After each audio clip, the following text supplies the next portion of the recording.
এই ইসলাম এটা হিন্দুদেরও ধর্ম। ও মানে না, আমি কি করব? কথা কন। এটা খ্রিস্টানদেরও ধর্ম, এটা বৌদ্ধদেরও ধর্ম, এটা অগ্নি উপাসকদেরও ধর্ম, এটা সবার ধর্ম। ও মানে না তো আমি কি করব? এটা তো ওরও ধর্ম।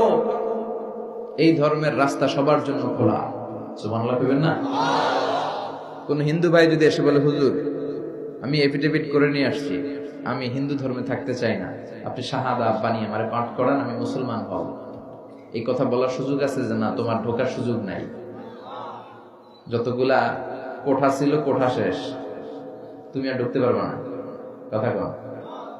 ঢুকতে পারবে সবার জন্য। The door of Islam is open for everyone on earth. এই পৃথিবীর সবার জন্য খোলা। কিন্তু আপনি ইহুদি ধর্মের দিকে তাকান। ইহুদি ধর্মের একটা পদ্ধতি